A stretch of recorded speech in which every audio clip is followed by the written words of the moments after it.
কিছে মিছা কথা বলে কিছে, তোর অসুবিধা কি? আমি চুরি করলে তোর সমস্যা কি? আমি সুদ খাই, নলে জুয়া খেলি, নলে মদ খাই, গাঞ্জা খাই, তোর সমস্যা কি? তো এনে নাক গলাও কেন? এরম বেয়াদব আছে কিনা বলেন? এরম লইয়া ছোঁড়ে, এরম ধরে লাইতে আসে না এমন ডাকাত। এই ডাকাতের কলিজা পাথর হয়ে গেছে। এই পাষণ্ডের কলিজা কি হয়ে গেছে? পাথর হয়ে। তার আর গুনার অনুভূতি নাই, নাফরমানির অনুভূতি। গুনার কথা বলার পরে আরো চোখ পাক দিতে আছে, বড়াই করতেছে, মিথ্যার উপরে বড়াই, চুরির উপরে বড়াই, অহংকারের উপরে বড়াই, সন্ত্রাসী চাঁদাবাজির উপরে বড়াই, অন্যায় নেতাগিরির উপরে আবার বড়াই। আমি যেটা বলছি এটা ঠিক বলছি, এটাই হইতে হবে, অথচ অন্যায়, অথচ মিথ্যা। এইভাবে বুঝা গেল তার ভেতরে গুনার আফসোসটুকুও নাই, গুনার অনুভূতিও নাই। আরে পায়খানা লাগছে, গন্ধ লাগে না এতের নাকে, ঠিক না? পায়খানা যে লাগছে গন্ধও নাই। এমন জ্বরে ধরছে, এমন সর্দি ধরছে, এতেরে সর্দি এমন গাঢ়, পেশাবের গন্ধও লাগে না, পায়খানার গন্ধও লাগে না। অর্থাৎ নাফরমানি এত গাঢ় হয়ে গেছে, আর গুনার কোনো অনুভূতি নাই, গুনার কোনো অনুভূতি নাই। আমরা কিতাবে পড়ছি, হাদিসে মেশকাতে এক সাহাবী, রাসূলুল্লাহ সাল্লাল্লাহু আলাইহি সাল্লামের সাহাবী, উনি মক্কায় খেজুর বিক্রি করতেন। একদিন এক মহিলা ওনার কাছে খেজুর কিনতে আসছে। উনি ওই মহিলাকে খেজুরের স্যাম্পল দেখাবার জন্য দু চারটা খেজুর মহিলার হাতে দিছে আর কি, দেখার জন্য। মানে সে দেখায় না যে আপনি দেখেন কোনটা ভাল লাগে সান। এইটা যখন মহিলা হাত বাড়াইয়া নিতেছিল, তখন অতিরিক্ত সুন্দরী মহিলা হওয়ার কারণে উনিও মানুষ হিসাবে ওনার ভেতরে এই ক্ষণিকের জন্য উনি ওই মহিলার খেজুরটা দেওয়ার সময় মহিলার হাত মানে নিচে সহ, মানে আঙ্গুলগুলো সহ ধরে লাইছে, ধরে, অর্থাৎ নিজের ভেতরে হয়তো কিছুক্ষণের জন্য লোভ তার আসছে, তো মহিলার হাতটাতে ধরছে। সাথে সাথে ওনার কলিজার ভিতরে অনুভূতি আসছে, আহা, এটা তো আমি অন্যায় করছি, আমি খেজুরে না দেব, আমি নারীর হাত ধরলাম কেন? মিশকাতের হাদিস এটা। সাথে সাথে ওই সাহাবী আল্লাহর নবীর কাছে আয়েশা বলছে, ইয়া রাসূলুল্লাহ আকিম আলাইয়াল হাদ, হে আল্লাহর নবী, আমার উপরে শাস্তি প্রয়োগ করেন, আমার আখিরাত মাফ করায় দেন, আমার দুনিয়ায় যদি এটার কোনো শাস্তি থাকে আমার এটা দিয়ে দেন, তবু আমি আখিরাতে আমার এই অপরাধের কারণে ধরা খাইতে চাই না। এটা তার অনুভূতি, এটা তার কি বলেন অনুভূতি, সাহাবীর অনুভূতি। হাদিসের মধ্যে আছে, হযরতে মাইজ ইবনে মালিক নামে একজন সাহাবী জিনা করছে। আল্লাহর নবীর কাছে এসে বলছি, ইয়া রাসূলুল্লাহ কাদ জানাইতু, আমি জিনা করে ফেলছি। আল্লাহর নবী ফালতাফাতা, অন্যদিকে চেহারা ফিরাই নিছেন। আবার তিনি বললেন ওই দিকে ফিরে গিয়ে, ইয়া রাসূলুল্লাহ আমি জিনা করেছি। নবীজি আবার চেহারা আরেক দিকে ফিরাই নিলেন। উনি আবার বললেন, ইয়া রাসূলুল্লাহ আমি জিনা করে ফেলেছি, আমাকে শাস্তি দেন, আমার উপরে হদ শরীয়তের বিধান কায়েম করেন, আমার আখিরাত পরিষ্কার করে দেন, আমার আখিরাত বরবাদ হয়ে যাবে নাই তো, আমি এখন ফয়সালা বিচার মানতে রাজি, আমার রায় এখন করে দেন। আল্লাহর নবী সাল্লাল্লাহু আলাইহি সাল্লাম তিনবারের পরে সাহাবীদেরকে বললেন, খোঁজ নাও সত্যি কিনা। খোঁজ নিয়ে দেখছে সত্যি ঘটনা। আল্লাহর নবী সাল্লাল্লাহু আলাইহি সাল্লাম বলছেন, গর্ত খনন করো। গর্ত খনন করছে। ওই সাহাবীকে গর্তের মাঝখানে কোমর পর্যন্ত দাঁড় করাইয়া বাকি সাহাবীদেরকে বলছে, তাকে পাথর মেরে হত্যা করো। মুসলিম শরীফের হাদিস, একেবারে বিশুদ্ধ হাদিস। যখন পাথর মেরে হত্যা করছে, তখন পাথরের আঘাতের কারণে ওনার শরীর থেকে রক্তের ছিটা একজন সাহাবীর গায়ে আইসা লাগছে। ওই সাহাবী তখন একটু বিরক্ত হইছে, বিরক্ত হইয়া বলছে, আহ, এক নাফরমানের রক্ত লাগলো, এক বদকারের রক্ত গায়ে লাগলো তো, মানে এরকম একটা বিরক্তি দেখাইছে। সাথে সাথে আল্লাহর নবী সাল্লাল্লাহু আলাইহি ওয়াসাল্লাম নবীজি বললেন, হে সাহাবী, তুমি এটা কি বললা? কি বললা? আমার এই মায়েজ গোটা পৃথিবী যা জানতো না, নিজের অপরাধ নিজে স্বীকার করে, নিজের শাস্তি নিজে গ্রহণ করে তওবা করছে। এটাই তো তার শ্রেষ্ঠতম তওবা। আখিরাতের ভয়ে নিজেকে শাস্তির সামনে পেশ করে দিছে। আল্লাহর নবী তখন বললেন, লাকাদ তাবা তাওবাতান। আরে সাহাবীরা শোনো, আমার এই সাহাবী এই মুহূর্তে এমন তওবা করছে, এটা তার এমন তওবা, লাউ কুসিমাত জামিউল আরদি লা ওয়াসাত। যদি তার এই তওবা বাইটা বন্টন করে পৃথিবীর সমস্ত নাফরমানের গুনার মোকাবেলায় তার তওবা যদি বন্টন করে, তো আল্লাহ তাআলা সবাইকে মাফ করে দিবে। তার তওবা এত ভারী, কারণ সে তো নিজের অপরাধ নিজে কি করছে? স্বীকার করে নিছে। পৃথিবীকে ভয় পায় নাই, আল্লাহকে ভয় পাইছে। লোক লজ্জার চিন্তা করে নাই, আখিরাতকে ভয় করছে। এজন্য বাপ, এটা মনে রাখবেন, ইদা সাররাতকা হাসানাতুকা ওয়া সাআতকা সাইয়্যাতুকা ফাআনতা মুমিন।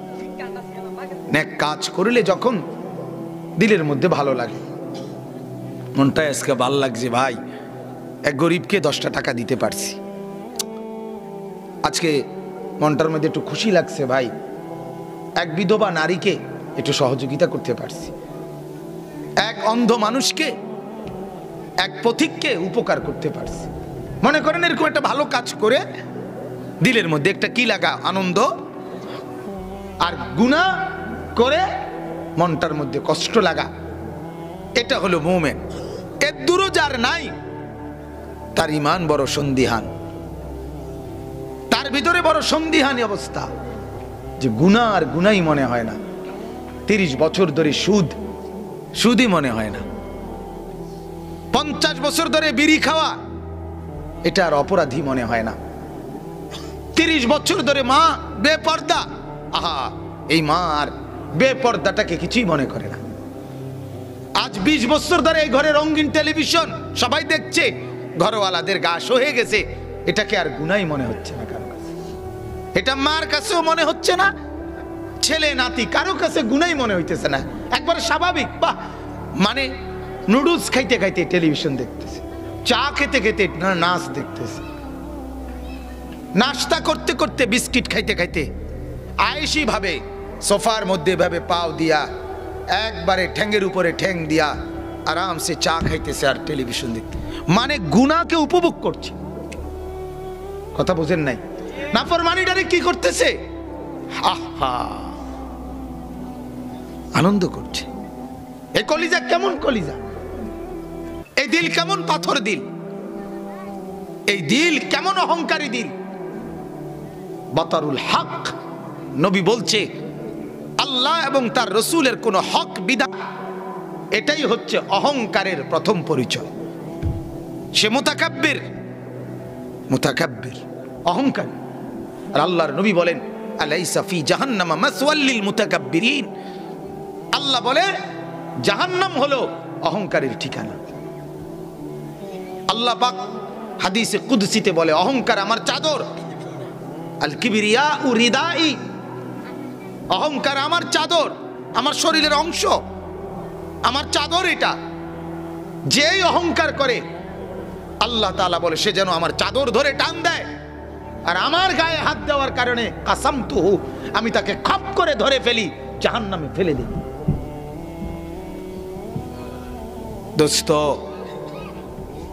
ঘুরে ফিরে তো একই কথা বলতেছি, যে আমার এটাই বলার উদ্দেশ্য, প্রতিদিনকার জন্য বারবার আপনাদের কাছে একই কথা ঘুরে ফিরে বারবার আসা হয়। আমি এটা পরোয়া করি না, যখন যে যেভাবে মিলাইতে পারে, মিলাইতে পারলেই হইছে, আল্লাহর কথা বলতে পারলেই হইছে।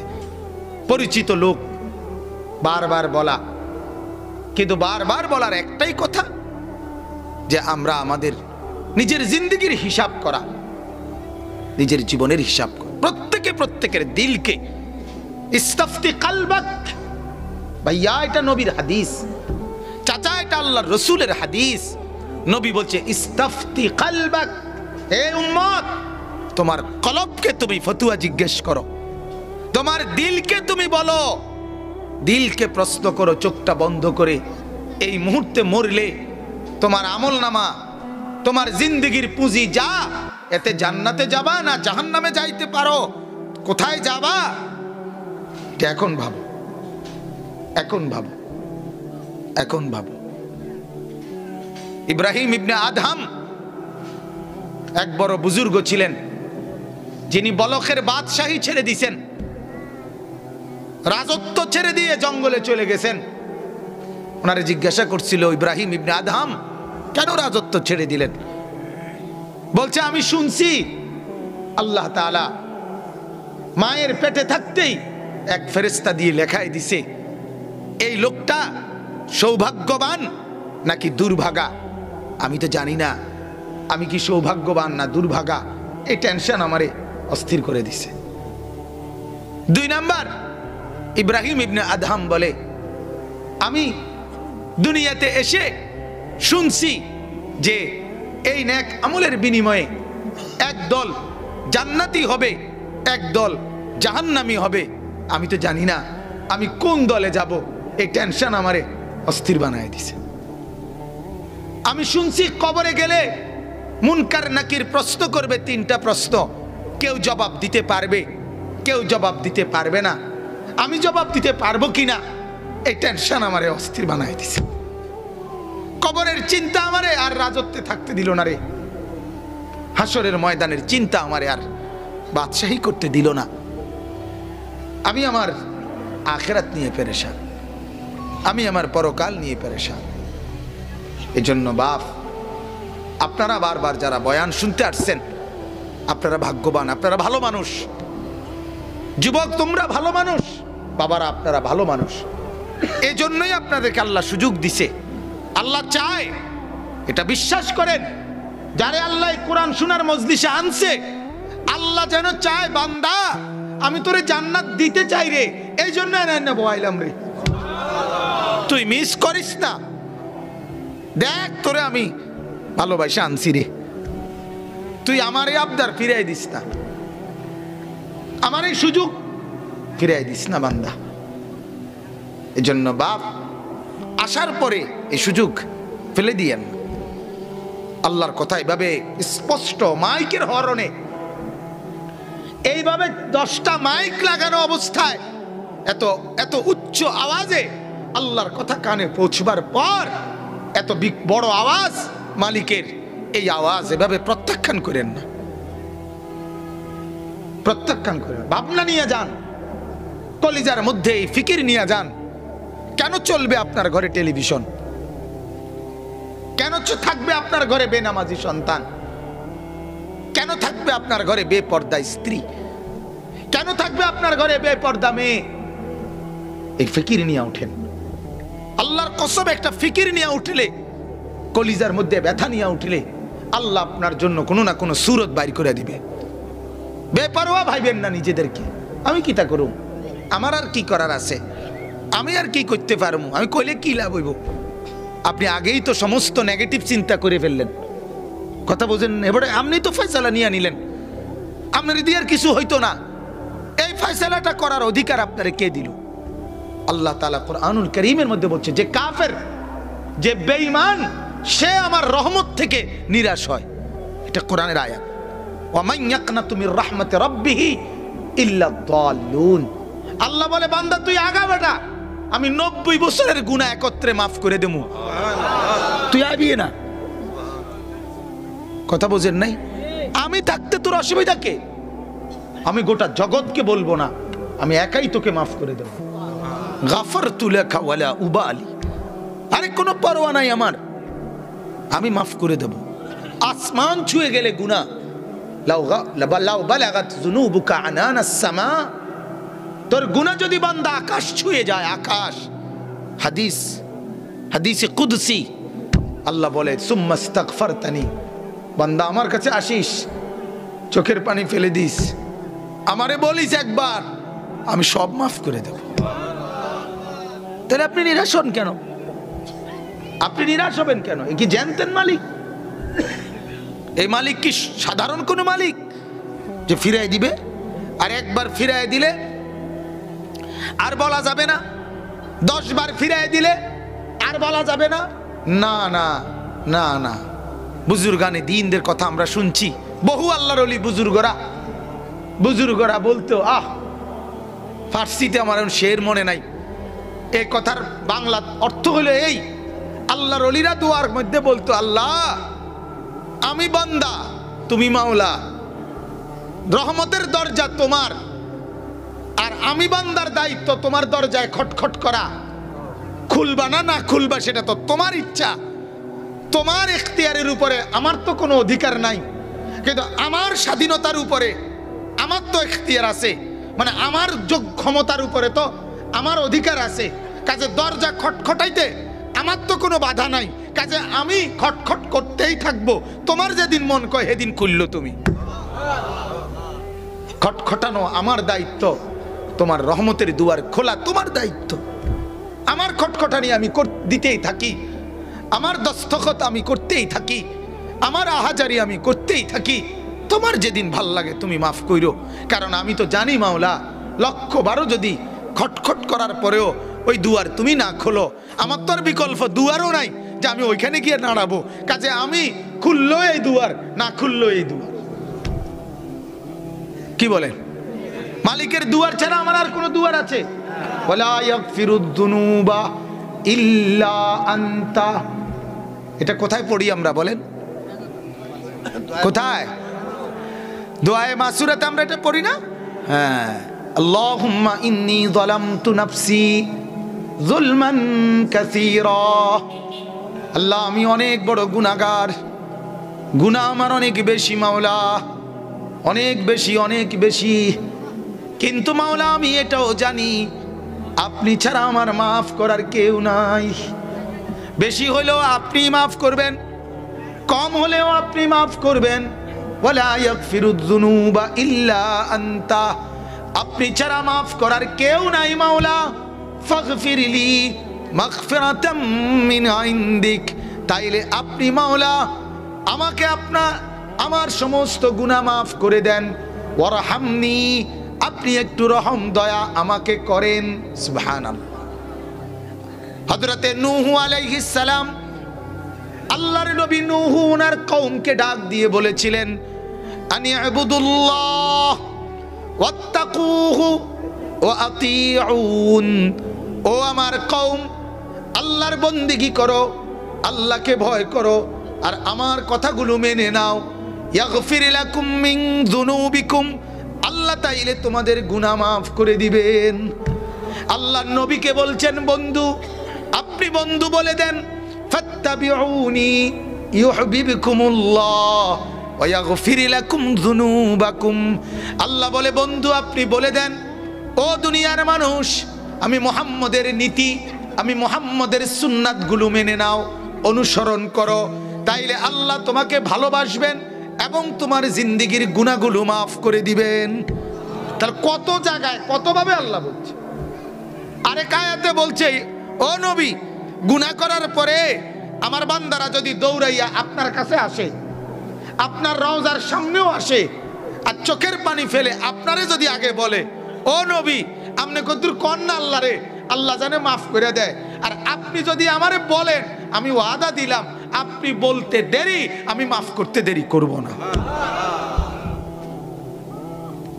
হ্যাঁ, ইদি জাউকা, যখন আপনার কাছে আসবে এবং গুনাহ মাফ চাইবে, আর আপনিও বলবেন আমি মাফ করে দেব, কত সূরতে আল্লাহ তাআলা বলছেন। এজন্য আমার বাপ, এটা আমার প্রথম সিদ্ধান্তের কথা, আল্লাহ তাআলার দয়ায়, আল্লাহ তাআলার রহমতে, আল্লাহর পছন্দে, আল্লাহর মায়ায় আমরা এখানে হাজির হইতে পারছি, ঠিক কি না বলেন? এটাই ছিল কথাটা, যে এটাই যে বসতে পারলাম এটা আল্লাহর দেওয়া তৌফিক, আর এটা যেন আল্লাহ চাইছে, যা তোরে আমি জোর করে বসাইছি বান্দা, তোরে জান্নাত দিতে চাই, দেখোস না এনে বইয়া নেক আমলের একটু সংকল্প কর, গুনাহ ছাড়ার একটু হিম্মত কর, আমার জান্নাত আমি তোরে বুঝাই দেব। আল্লাহ আমাদেরকে বুঝার তৌফিক দান করেন, আল্লাহ আমাদের কলিজার মধ্যে আখিরাত মহব্বত দান করেন। আখিরাত ভুলে যায়েন না বাজান। দুনিয়া যত দিন যাচ্ছে বাজান, দুনিয়া পেরেশান হয়ে যাইতেছে। দুনিয়া সাজানো কষ্ট করে হয়ে যাবে সামনে। দুনিয়া একেবারে পেরেশানি ফলায় রাখছে। এই করোনা, এই ওমিক্রন, এই এক ফয়সালা, এই আরেক ফয়সালা, এক একজন এক এক কথা, কোনো কথার অর্থাৎ দুনিয়া সাজানো কষ্টকর, কষ্টকর। আজাব শুধু করোনা দিয়া না, আজাব বহু দিক দিয়ে, বহু জায়গায়। আশ্চর্য, আপনারা শুনছেন আজকে 4-5 দিন হয় প্রশান্ত মহাসাগরে, উত্তাল সাগরে, একটা মহাসাগরের মধ্যে কি পরিমাণ পানি? 200 লিটার, 200 লিটার হইতো না, এবার এসে দিছে মকিতেও কর। প্রশান্ত মহাসাগরে এই অথই পানি, অথই পানি, থই থই পানি, এই অথই পানির নিচে মহাসাগরের তলদেশ থেকে সম্পূর্ণ আগুন, অগ্নুৎপাত, আগুন উঠছে, আগুন, আগুন এত ফোর্সে উঠছে, আগুনের ধোঁয়া উঠা এই সাগরের উত্তাল পানির ঢেউ পার হইয়া এরপরে আগুন উঠা সেটা প্রশান্ত মহাসাগরীয় একটি দ্বীপ অঞ্চল, টোঙ্গা একটি দেশের নাম। এই দেশটাকে, পুরা অঞ্চলটাকে, দেশটাকে একেবারে অন্ধকারে ছাইয়ে ধোঁয়ায় এভাবে ঢাইকা ফেলছে, গোটা পৃথিবীর থেকে ওই দেশ এখন নেটওয়ার্ক বিচ্ছিন্ন। কথা বুঝছেন? পার্শ্ববর্তী ফিজি একটা দেশের নাম, ছোট্ট আরেকটি দেশ ফিজি। এই দেশে 800 কিলোমিটার দূরে শুধু যে এই শাঁ শাঁ করে আগুনটা উপরে উঠছে, এটার বিকট আওয়াজটা 800 কিলোমিটার দূরে ওই ফিজির মানুষগুলো স্পষ্ট শুনতে পাইছে। এটা পত্রিকার রিপোর্ট। পৃথিবীর খবর রাখেন না হুদাই বন বিস্কুট? জিন্দিগি তো বুঝছেন শুধু এই বিড়ি আর বন আর ভাতের থালা, ভাত কতুটি ছাড়া ফুলকপি, ভাতা কপি, মূলা রাখ, ভাত কতুটি খায় বতর বতর করে। এই পৃথিবীর খবর নেন মিয়া। গোটা ইউরোপ আতঙ্কিত, যেটা কি হলো কোনোভাবে বিজ্ঞানীরা হিসাব মিলাইতে পারতেছে না, এটা কেমনে হইল। অথই পানির সাগর, মহাসাগর, মহাসাগরের তলদেশ থেকে আগুন। আগুন তো পানিতে নিভে যায়, কথা বলে না, বোঝেন নাই কথাটা? আগুন পানিতে নিভে যায় না, তো এই আগুন নিভলো না কেন? এই আগুন নিভলো না কেন? হ্যাঁ, এর আগে বাংলাদেশে ঝালকাঠিতে আগুনের নদীর, আরে পানির নদীর উপরে ভাসমান আগুন, সেই জাহাজ আর লঞ্চ ডুবে গেল কেন? আর জ্বলে গেল কেন? পানির অভাবে। নিচে তো পানি, এটা তো নদী। তাহলে নদীতে পানিতে থাকা অবস্থায় চলমান, এটা কোনো পারেও না। ওই লঞ্চ চলতেছিল চলমান, যাত্রী ভরা, এটার ভিতরে মানুষ ঘুমন্ত। তাহলে লঞ্চটা চলতেছে তো বোঝা গেল সারেং, কাপ্তান, নাবিক যারা চালাইতেছে জাহাজ, আরে লঞ্চ এটা, এরা তো আছে সজাগ। কথাটা বুঝছেন না চাচারা? আছে না সবাই? মানুষও তো আছে, এটা চলতেও আছে। এই অবস্থায় কেমনে আগুন লাগলো? আর সেই আগুন নিচে এত বিশাল পানি থাকার পরেও নিভাইতে পারলো না কেন? হ্যাঁ, মালিক বলে, হ্যাঁ আমি যদি চাই তাইলেই নিয়ন্ত্রণ করতে পারে। আর ফারিয়া সাইরা কয়, আমরা আমরা সম্পূর্ণ কন্ট্রোলে নিয়ে আসছি। মানে এটা কন্ট্রোলে নিয়ে আনতে পারছেন না? হ্যাঁ, লঞ্চ আপনার আব্বাইকা কন্ট্রোল আনতে পারলো না, আপনার দাদায় কন্ট্রোল আনতে পারলো না কেন? ওই মাঝি বলুক, ওই নাবিক বলুক, সে তো কত কত লঞ্চ সে চালাইয়া গেছে না? সে কি আজকে নতুন লঞ্চ চালায়? হ্যাঁ, মালিক দয়া করলেই সম্ভব হয়, মালিক দয়া না করলে কি হয় না? ফাইদা রাকিবু ফিল ফুলকি দাউল্লাহ মুখলিসিনা লাহুদ্দিন ফালাম্মা নাজ্জাহুম ইলাল বাররি ইদা হুম ইউশরিকুন। আল্লাহ বলে, বান্দা, আমার নাফরমান বান্দাগুলো এমন, মাঝপথে নদীতে, মাঝপথে সাগরে নৌকার মধ্যে যখন ঢেউ উঠে, তখন ঢেউয়ের ভয়ে আমি মাওলাকে বড় নিষ্ঠার সাথে ডাকতে থাকে, আল্লাহ আল্লাহ আল্লাহ আল্লাহ আল্লাহ বলে ভীষণভাবে আমি মাওলাকে ডাকে। এরপরে আমি মাওলা যখন উদ্ধার করে ফালাম্মা নাজ্জাহুম ইলাল বাররি, আমি যখন পারে ভিড়ায় দেই, আমি যখন নৌকা পারে লাগায় দেই, ইদাহুম ইউশরিকুন, সাথে সাথে আমি আল্লাহর সাথে শিরিক করে। এবার আমাকে ভুলে যায়। অ্যাক্সিডেন্ট দেখলে আল্লাহ আল্লাহ, অ্যাক্সিডেন্ট যখন উদ্ধার হয়ে যায়, এবার সব বৈশিষ্ট্য ড্রাইভারের তে একটা ড্রাইভার এটা ব্যাড হয়, মানে তার 14 গোষ্ঠী বেড়া, তার বংশ কোনো বেড হইতে নাই। ড্রাইভার তার মনে একটা ড্রাইভার জাত, ড্রাইভার তার দাদা বড় আব্বা সব ড্রাইভার আছে। এই সময় গিয়ে সব গুণাগুণ কার? ড্রাইভার। এতক্ষণ ডাকছিল কাকে? আল্লাহ বলে তুই বেটা মুশরিক। এটা কি মুশরিক? তুই পারে আইসা আল্লাহকে ভুলে গেলি, বিপদ মুক্ত হয়ে আল্লাহকে ভুলে গেলি। কথা বলেন না কেন? সিজারের আগে সবাই রে কইলো দোয়া করেন, দোয়া করেন, দোয়া করেন, অক্ষণ সিজার হইব, দোয়া করেন, দোয়া করেন। যখন হইয়া গেল, এবার আর মালিককে একটা সেজদা দেওয়ার আর নামাজের ওয়াক্ত নাই, এবার আর ওয়াক্ত নাই। হ্যাঁ, এবার আর মালিককে ভুলে গেছে। কিরে ডাকাত, এতক্ষণ ধরে দোয়া শেষ কার কাছে? তো সেই মালিক এখন ভুলে গেলি কেন? সেই মালিককে এখন ভুলে গেলি কেন? আহা, আল্লাহ আমাদেরকে বুঝার তৌফিক দান করেন। অতএব বাজান, জিন্দেগি পুরাটা কষ্ট করে হলেও আল্লাহ এবং তার রাসূলের আনুগত্যে চালাইতে হবে। আল্লাহ তাআলা আমাদের যাদেরকে কোরআনের ইলম দান করছেন, সুন্নাতের ইলম দান করছেন, আল্লাহর কথা শুনবার তৌফিক দিয়েছেন, কোরআনের মজমায় এসে বসার তৌফিক দান করছেন, এই সবাই আমরা ভাগ্যবান। বলেন আলহামদুলিল্লাহ। এই আমরা যারা এখন বসতে পারছি, আমাদের জীবনের সবচেয়ে বড় নেয়ামতটা আল্লাহ আমাদেরকে এখন দান করছে। কখন? এই এখন। কেন? যেহেতু আল্লাহ তাআলা আমাদেরকে আল্লাহর কথা শুনবার মজলিসে বসার সুযোগ দিয়েছেন। কথা বুঝছেন? এই মুহূর্তে যারা চা দোকানে, তারা বেশি কিছু পায় নাই। এই মুহূর্তে যারা গফ গুজাবের আড্ডায়, তারা তেমন বেশি কিছু পায় নাই। এই মুহূর্তে যারা বুট বাদামের দোকানের সামনে, তারা উল্লেখযোগ্য কিছু পায় নাই। এই মুহূর্তে যারা গাফলতের মধ্যে যে সমস্ত যুবকরা ঘুরছে খামখেয়ালি, এর তেমন কিছু পায় নাই, উল্লেখযোগ্য কোনো অর্জন হয় নাই। কিন্তু আলহামদুলিল্লাহ, আপনাদের প্রতি সেকেন্ড, এই মুহূর্তে আপনাদের প্রতি নিঃশ্বাস, এক একটা নিঃশ্বাস যে পড়তেছে, এটাও আপনাদের আমল নামার ডান কাঁধে নেকি হিসেবে উঠতেছে। লাভে লাভ, লাভে লাভ, লাভে লাভ। মা মিন ইমরিইন নাফাসা ইল্লা কুতিবা।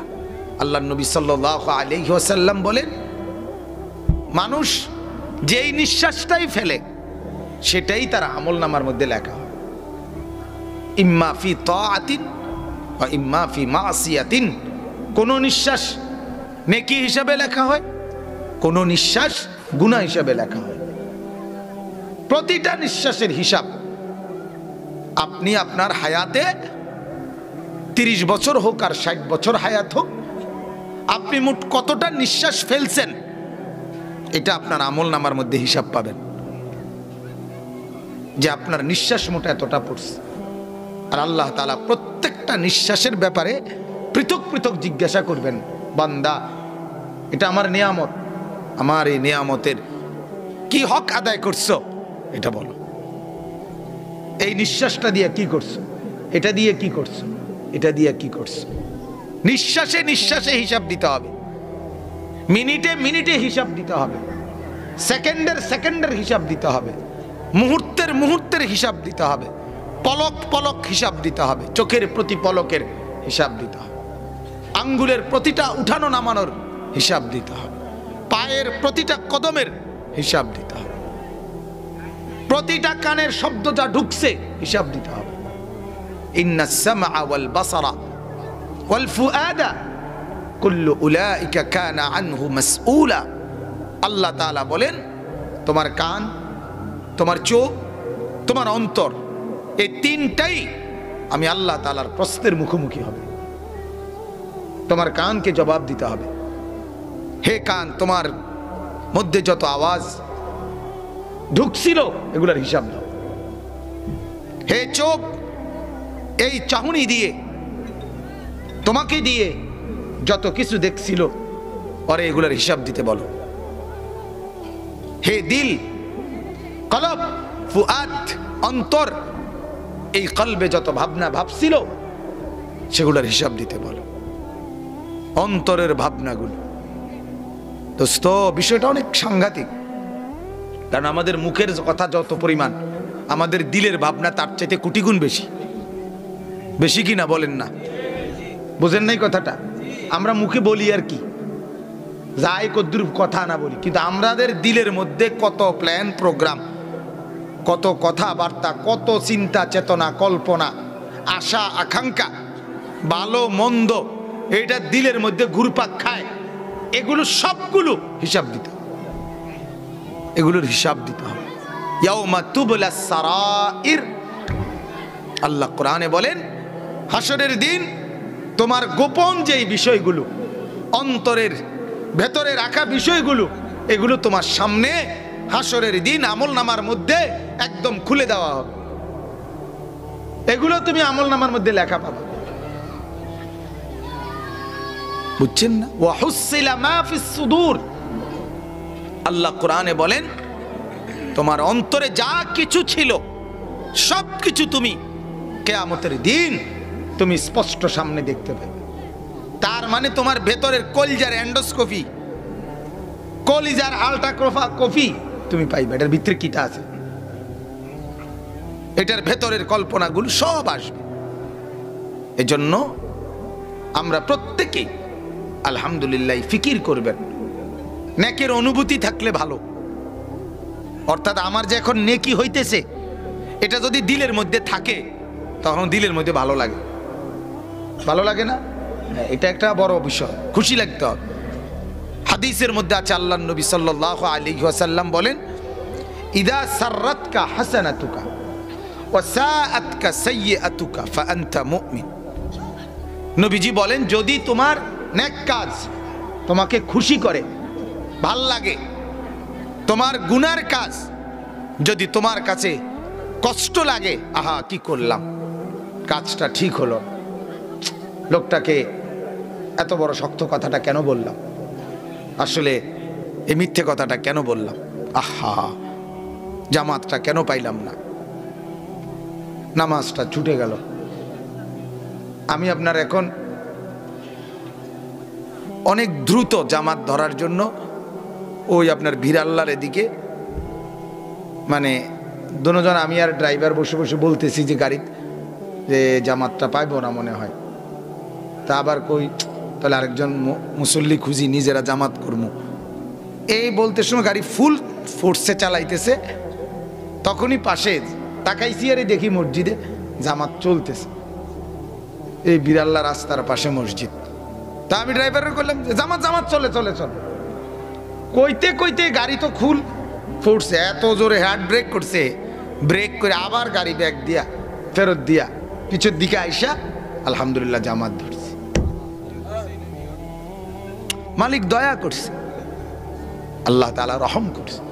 তো নেক কাজ যদি দিলের মধ্যে খুশ লাগে, গুনাহ আর মন্দ কাজে যদি কলিজার মধ্যে ব্যথা লাগে, সংকুচিত হয়, মনটা খারাপ লাগে, যাহা কাজটা ভালো হলো না, কাজটা উচিত হইল না, এই আত্ম উপলব্ধি বাজান এটা অনেক বড় নিয়ামত।